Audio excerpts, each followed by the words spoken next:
வணக்கம். இன்றைக்கி நம்ம இந்த வீடியோவில் ஆகஸ்ட் 1 2024 கரண்ட் அஃபேர்ஸ் பார்க்க போகிறோம். நம்மளோட சேனலுக்கு புதுசாக இருந்தால் மறக்காமல் நம்மளோட சேனலை சப்ஸ்கிரைப் பண்ணிட்டு அப்படியே உங்களோட ஃப்ரெண்ட்ஸுக்கு ஷேர் பண்ணுங்கள். நம்ம சேனலில் தினமணி பேப்பரில் இருக்கக்கூடிய டிஎன்பிசிக்கு இருக்கக்கூடிய முக்கியமான கரண்ட் அஃபேர்ஸ்லாம் நம்ம பார்த்துட்டு இருக்கோம். ஸோ இன்றைக்கி ஆகஸ்ட் 1 2024 இருக்கக்கூடிய கரண்ட் அஃபேர்ஸ் பார்க்கலாம். ஃபஸ்ட்டு கரண்ட் அஃபேர்ஸ் என்ன பார்க்க போகிறோம் அப்படின்னு பார்த்தீங்கன்னா, தமிழ் புதல்வன் அப்படிங்கிறத பற்றி பார்க்க போகிறோம். அரசு பள்ளிகளில் பயின்ற கல்லூரியில் சேரக்கூடிய மாணவர்களுக்கு மாதந்தோறும் ரூபாய் 1000 வழங்கும் தமிழ் புதல்வன் அப்படிங்கிற திட்டத்தை கோவையில் ஆகஸ்ட் 9 தொடங்க வைக்க உள்ளதாக முதல்வர் மு.க.ஸ்டாலின் அவர்கள் தெரிவிச்சிருக்காங்க. இந்த தமிழ் புதல்வன் திட்டத்திற்கு எப்படி அப்ளை பண்ணணும், என்ன எலிஜிபிள் அப்படிங்கிறத லாஸ்ட் கரண்ட் அஃபேர்ஸில் நம்ம அப்டேட் பண்ணியிருந்தோம். ஸோ அதை கொஞ்சம் பாருங்கள். ஸோ இந்த தமிழ் புதல்வன் அப்படிங்கிற திட்டம் எங்கே நடைமுறைக்கு வரப்போகுது அப்படின்னு பார்த்தீங்கன்னா, ஃபஸ்ட்டு கோயம்புத்தூரில் வரப்போகுது ஆகஸ்ட் 9. இதை நோட் பண்ணி வச்சுக்கிங்க.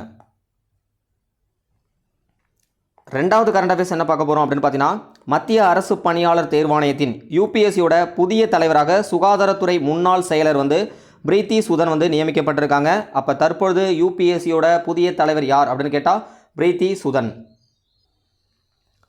மூன்றாவது கரண்ட் அஃபேர்ஸ் பார்த்தீங்கன்னா, நம்ம இந்தியாவில் இருக்கக்கூடிய மாநிலங்களில் ஆளுநர்கள் நியமனத்தை பற்றி பார்க்க போகிறோம். ஜார்க்கண்ட் ஆளுநராகவும் தெலுங்கானா புதுச்சேரி துணைநிலை ஆளுநராகவும் பொறுப்பு வைத்த சிபி ராதாகிருஷ்ணன் தற்பொழுது 21வது மகாராஷ்டிரா ஆளுநராக நியமிக்கப்பட்டிருக்காங்க. அப்போ நம்ம நோட் பண்ண வேண்டியது என்ன அப்படின்னு பார்த்தீங்கன்னா, தற்பொழுது மகாராஷ்டிரா ஆளுநர் யார் அப்படின்னு பார்த்தீங்கன்னா சிபி ராதாகிருஷ்ணன். அடுத்தது தெலுங்கானாவோட புதிய ஆளுநர். தெலுங்காவின் புதிய ஆளுநராக பார்த்தீங்கன்னா ஜிஷ்ணு தேவ் வர்மா அப்படிங்கிறவர் பதவியேற்கிறாரு.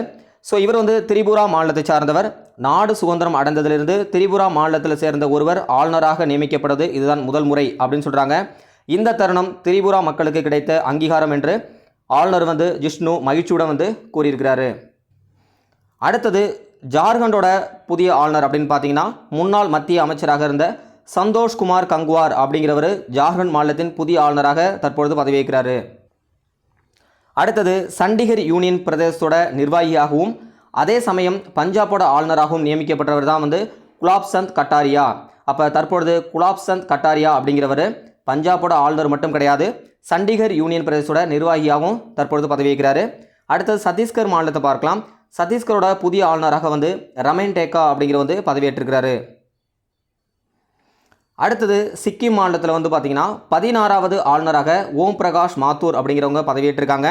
அடுத்தது அசாம் ஆளுநரான லட்சுமணன் பிரசாத் ஆச்சாரியா அப்படிங்கிறவர் கூடுதல் பொறுப்பாக மணிப்பூர் ஆளுநர் பதவி ஏற்றிருக்கிறாரு.